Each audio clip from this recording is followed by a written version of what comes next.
Hello प्यारे बच्चों, Praveen Chaudhary laptop 2 में आपका स्वागत करता हूं। बेटा, इससे पहले हम चैप्टर नंबर 3 में 7 लेक्चर कर चुके हैं। 3.1 हमने पूरा कंप्लीट कर लिया है।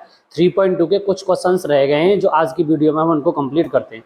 तो देखिए बेटा, ये क्वेश्चन नंबर 3 है। 3x माइनस के वाई बराबर 3, 9x माइनस के वाई बराबर 9। किस विधि से हम कर रहे थे बेटा? प्रतिस्थापन विधि से हम इन सवालों को सॉल्व कर रहे थे। तो देखो हम क्या करते हैं। ये बेटा इक्वेशन नंबर फर्स्ट है और ये इक्वेशन नंबर सेकंड है, और इसको हम कर लेते हैं बेटा सॉल्व। हम क्या करते हैं, समीकरण 1 से सॉल्व करते हैं। तो यहाँ पे लिखेंगे हम समीकरण 1 से। बेटा जब हम समीकरण 1 से सॉल्व करेंगे तो देखो यहाँ पे कितना लिख रहा है, माइनस के वाई बराबर कितना लिखेंगे, 3 माइनस 3x।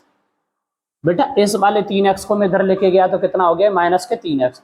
तो माइनस के वाई बराबर है 3 माइनस 3x। अगर यहाँ से आप माइनस के बराबर निकालोगे तो यहाँ से क्या निकल के आ जाएगा, y बराबर -3 और प्लस के 3x। क्योंकि माइनस से अगर मैंने डिवाइड किया तो जो संख्या माइनस की थी वो प्लस की होगी और जो प्लस की थी वो माइनस की होगी। और एक क्वेश्चन कौन सी बन गई है बेटा, ये थर्ड बन गई है।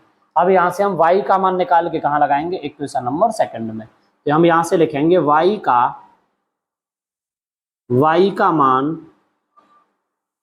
समीकरण 2 में रखने पर, और y के मान को हम समीकरण 2 में रखेंगे। समीकरण 2 कौन सा है, ये रहा। तो यहाँ कितना लिखा हुआ है बेटा, ये 9x माइनस y की जगह पे हम क्या लगाएंगे, ये पूरा। तो ब्रैकेट्स लगाएंगे, माइनस के कितना लिखेंगे 3 और प्लस के कितना लिखेंगे बेटा 3x। कोई दिक्कत रही? और बराबर कितना हो जाएगा बेटा, बराबर हो जाएगा ये 9, क्योंकि y की जगह पे जो हमने वैल्यू लगानी थी y की जगह पे वैल्यू लगा दी, बराबर 9 था, बराबर 9 कर दिया। अब इसके बाद इसको क्या करेंगे, देखो 9x माइनस का गुणा जब इसमें करेंगे तो माइनस माइनस कितना हो जाएगा, प्लस के 3। और माइनस का गुणा जब प्लस में करोगे तो माइनस के कितना हो जाएगा, ये 3x। और बराबर कितना आता है बेटा, ये 9 आता है। देखो 9x में से 3x निकालोगे तो कितना बचेगा बेटा, 6x।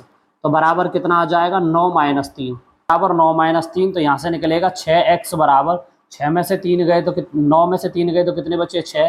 तो x बराबर कितना हो जाएगा, 6/6। 6 से 6 कैंसिल आउट हो गया, बचा कितना, 1।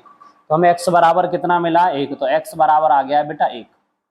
और x का मान हम उठा के कहाँ लगाएंगे, समीकरण 3 में। तो यहाँ से हम लिखेंगे बेटा x का मान समीकरण किस में रखने पर, 3 में रखने पर।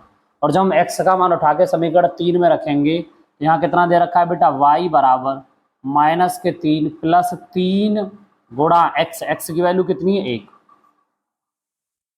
x की वैल्यू है 1। तो यहाँ कितना आ जाएगा, y बराबर -3 और प्लस के 3। 3 से 3 क्या हो गया, कैंसिल आउट। तो y बराबर कितना आ गया बेटा, 0। तो y की वैल्यू कितनी मिली है हमें, 0। और x की वैल्यू हमें कितनी मिली है, 1। उम्मीद है कि यहाँ तक आपको सवाल समझ में आया होगा। बेटा देखिए नेक्स्ट क्वेश्चन है। नेक्स्ट क्वेश्चन में हमें क्या दिया, 0.2x प्लस के 0.3y बराबर 1.3, 0.4x प्लस 0.5y बराबर 2.3। पहले क्या कर लेते हैं, इस पॉइंट को हटा लेते हैं। पॉइंट को हटाने के बाद थोड़ी सी कैलकुलेशन आसान हो जाती है। तो हम क्या करते हैं, इसमें हम 10 से गुणा कर देते हैं बेटा, और इससे में भी हम 10 से गुणा कर देते हैं। और जब इक्वेशन फर्स्ट में भी यानी इसमें हमने 10 से गुणा किया तो 0.2 क्या हो जाएगा बेटा, ये 2 हो जाएगा। और ये कितना हो जाएगा, 3 y। और बराबर ये कितना होता है बेटा, 13। और ये हमने कौन सी इक्वेशन मान ली है, पहली। ऐसे इसमें 10 का गुणा करोगे तो कितना हो जाएगा, 4। और इसको करोगे तो कितना हो जाएगा बेटा, 5y। और बराबर कितना होगा, 23। तो इक्वेशन कौन सी बन जाएगी, ये दूसरी। ठीक है, इक्वेशन फर्स्ट बन गई, इक्वेशन सेकंड बन गई। अब हम समीकरण 1 से या 2 से लिख लेंगे। यहाँ पे हम क्या लिखेंगे, समीकरण 1 से। किससे कर रहे हैं बेटा, हम समीकरण 1 से सॉल्व कर रहे हैं। और 1 से हम क्या सॉल्व करेंगे, देखिए। तो 2x बराबर है 13, तो इधर था ही, और माइनस के कितना हो जाएगा, 3y। 3 को इधर लेके कितना हो गया, माइनस के 3y। और इसको इक्वेशन कौन सी मान लेते हैं हम बेटा, इसे इक्वेशन मान लेते हैं हम थर्ड। और यहां से हम क्या करेंगे, यहां से लिखेंगे 2x का मान कहाँ रखेंगे हम, समीकरण किसमें रखेंगे, 2 में। किसमें रख रहे हैं, समीकरण 2 में। समीकरण 2 क्या है बेटा, 4 है। 4 को मैं क्या लिख लूंगा, 2 गुणा 2x, ध्यान से देखना, प्लस कितना हो जाएगा, ये 5y। और बराबर कितना हो जाएगा, ये 23। 2x की वैल्यू तो हमको पता है ना, ये रही। तो 2x की जगह पे यहाँ तो 2 ही रहेगा, गुणा 2x की जगह पे कितना पुट करेंगे बेटा हम, 13 माइनस के 3y। और प्लस के कितना हो जाएगा, ये 5y। और बराबर आ जाएगा ये 23। तो यहाँ से हम क्या लिखेंगे, 2 का गुणा इसमें करेंगे, 13 दूनी कितना होता है 26 और 3 दूनी कितना होगा 6y और प्लस के कितना दे रखा है ये 5y और बराबर कितना हो जाएगा ये 23। यहाँ से हमें करना क्या है, 6y में से 5y निकाल लो तो कितने बचे बेटा माइनस के y, तो बराबर कितना आ जाएगा, यहाँ से हम इसे सॉल्व करेंगे तो 23 माइनस के 26, तो माइनस के y बराबर निकल के कितना आ जाएगा माइनस के 3, और जब मैं माइनस से माइनस कैंसिल आउट करूंगा तो निकल के आ जाएगा y बराबर 3। तो हमें यहाँ से किसकी वैल्यू मिली है, y की वैल्यू मिल गई। अब हमें किसका मान निकालना है बेटा, x का, तो x का मान यानी y का जो मान है, y का मान समीकरण, और समीकरण हम किस में रख देंगे बेटा 3 में, और जब y का मान हम समीकरण 3 में रखेंगे तो 3 क्या था हमारा 2x बराबर 13 माइनस 3 गुणा 3, तो 2x बराबर 13 माइनस 3 3 9, 3 का गुणा 3 में करेंगे 9 हो जाएगा, तो 2x बराबर 13 में से 9 गए तो कितने बचेंगे 4, और 2 से आप 4 को काटोगे तो x बराबर कितना आ जाएगा 2। तो यहाँ पे y बराबर कितना निकल के आया 3 और x बराबर कितना निकल के आया 2। उम्मीद का सवाल समझ में आया होगा बेटा। एक और इसका क्वेश्चन देख लीजिए, जैसे क्वेश्चन है बेटा, ये थोड़ा सा इसमें मिस्टेक है, इसको थोड़ा सही कर लें। ये जो है ना सिर्फ 2 पे रूड है, ये सिर्फ 3 पे रूड है, और ये सिर्फ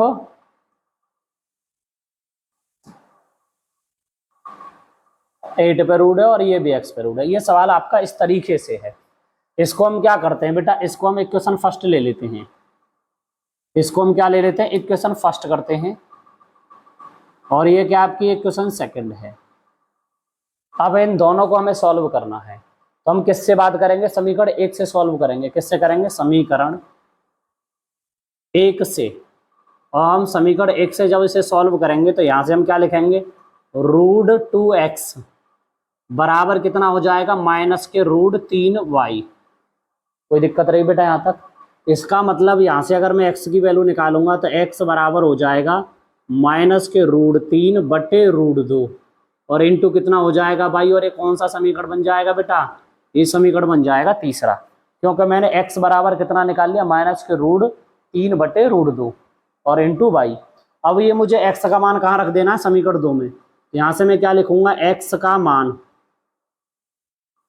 मान समीकरण किस में रख रहा हूं, समीकरण 2 में रख रहा हूं। समीकरण 2 यही तो है, तो समीकरण 2 में रखूंगा। इधर कितना दे रखा है, रूट 3 मल्टीप्लाई x, s की जगह पे कितना रखूंगा मैं, रूट 3 अपन रूट 2 इंटू कितना हो जाएगा y, उसके बाद माइनस रूट 8y और बराबर कितना है बेटा 0।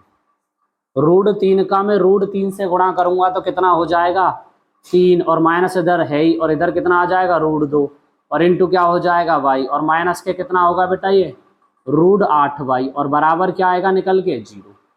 यहाँ तक समझ में आ रहा होगा बेटा। अब इसका हम क्या ले लेते हैं, यहाँ से एलसीएम ले लेते हैं, तो एलसीएम कितना आ जाएगा बेटा, ये रूट 2 आ जाएगा, तो इधर कितना रहेगा, ये माइनस के 3y रहेगा, और प्लस रूट 2 का गुणा रूट 8 में करोगे तो कितना हो जाएगा 8 दूनी 16y और बराबर कितना हो जाएगा 0।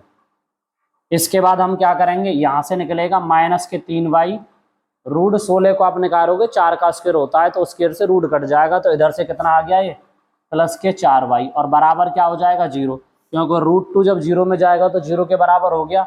7 में से 4 में से 3 निकाल दो तो कितना बचा y, और y बराबर कितना आ गया है 0। तो हमें y की वैल्यू कितनी मिली है 0। अब y का मान हम कहाँ रख देते हैं, समीकरण 3 में। यहाँ से हम लिखेंगे बेटा y का मान समीकरण किसमें 3 में, 3 में जब y का मान रखेंगे तो x बराबर है माइनस के 3 रूट और बटे रूट 2 इंटू y की जगह पे कितना आ जाएगा 0, और 0 का जब किसी भी नंबर में हम गुणा करते हैं तो निकल के क्या आता है 0, तो क्या आ गया ये 0। तो x बराबर हमें क्या मिला है 0, y बराबर कितना मिला है 0। दोनों की वैल्यू पूछेगी, दोनों की वैल्यू